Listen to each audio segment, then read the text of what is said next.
Hi అండి, welcome back to my channel. నేను నా ఛానల్లో పోస్ట్ చేస్తున్న ఫస్ట్ లాంగ్ వీడియో ఇది. మా అమ్మగా చేసిన చికెన్ వడలు ప్రాసెస్ ఏంటో మనం చూసేద్దాం. నేను స్టెప్ బై స్టెప్ చెప్తాను, నచ్చితే ఫాలో అయిపోండి. బొబ్బరపప్పు ఒక పావు కేజీ తీసుకున్నారు. ఆ పావు కేజీ పప్పుని శుభ్రంగా కడిగి ఒక 6 అవర్స్ వరకు నానబెట్టుకున్నారు. బాగా నానిన తర్వాత ఇంకొకసారి కడిగి దాన్ని మిక్సీ జార్లో వేసుకుని కోర్స్గా గ్రైండ్ చేసుకోవాలి. ఒక పిడికెడు పప్పు వరకు పక్కన పెట్టుకోండి, మిగిలిన దాన్ని కోర్స్గా గ్రైండ్ చేసుకోండి. అలా గ్రైండ్ చేసుకున్న తర్వాత మనం పక్కన పెట్టుకున్న పప్పుని కూడా దీంట్లో వేసి కలుపుకోండి. ఇలాగ మనం కోర్స్గా గ్రైండ్ చేయడం వల్ల ఈ చికెన్ వేస్తాం కదా, అదేమో సాఫ్ట్గా, ఇదేమో క్రిస్పీగా తగులుతూ తినడానికి చాలా బాగుంటుంది. ఒక 100 గ్రామ్స్ చికెన్ తీసుకున్నారు. అందులో ఒక 2 టేబుల్ స్పూన్స్ గరం మసాలా, కావాల్సినంత సాల్ట్, 2 టేబుల్ స్పూన్స్ వరకు కారం, మీకు టేస్ట్ తగ్గట్టు వేసుకోవచ్చు. మా ఇంట్లో చిన్న బాబు ఉన్నాడు కాబట్టి కొంచెమే వేశారు. అది శుభ్రంగా చేత్తో కలుపుకోవాలి. మనం గరిటతో కలపడం వల్ల మసాలా అనేది చికెన్ పైనే ఉంటుంది కానీ లోపల వరకు పట్టదు. ఈ లోపల వరకు పడితేనే మనం ఫ్రై చేసినప్పుడు చాలా టేస్టీగా ఉంటుంది. అదే పైనే ఉంటే చికెన్ చప్పగా ఉంటుంది, తినడానికి ఏం బాగోదు కదండి. అయితే ఈ చికెన్ కలుపుకున్న తర్వాత మనం పేస్ట్ చేసుకున్నాం కదా బొబ్బరపప్పు, దాన్ని కూడా తెచ్చి ఇందులో వేసుకుని దీన్ని కూడా బాగా కలుపుకోవాలి. ఎలా అంటే అన్ని వైపులో కూడా మసాలా అనేది సరిగ్గా కలవాలి.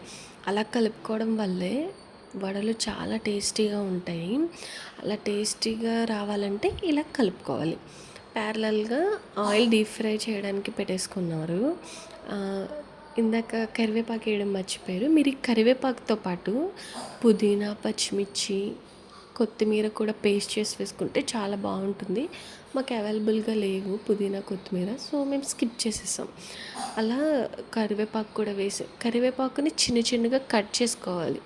అప్పుడే పిల్లలకి ఇస్తాం కదా, వాళ్ళు తీసి పక్కన పెట్టారు, ఫ్రై అయిపోతుంది కాబట్టి తినేస్తారు.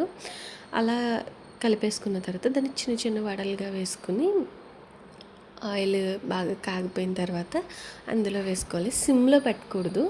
సిమ్లో పెట్టడం వల్ల ఏమవుతుందంటే అది ఆయిల్ పీల్ చేసుకుంటే తినడానికి అంత బాగోవు.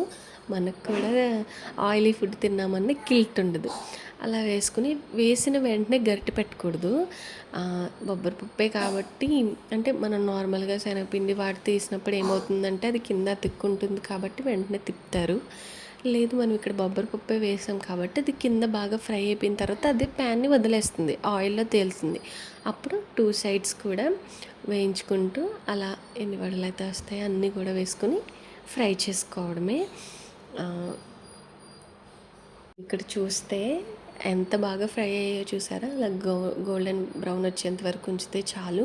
ఎందుకంటే బయటకు తీసిన తర్వాత కూడా అది వేడి ఆయిల్ అలానే ఉంటుంది కాబట్టి ఇంకా ఫ్రై అవుతూనే ఉంటాయి. ఇంతేనండి, ఇదే నా ఫస్ట్ వీడియో. ఎలా ఉందో నాకు కామెంట్ చేయండి. ప్లీజ్ ఫాలో అవ్వడం మర్చిపోకండి.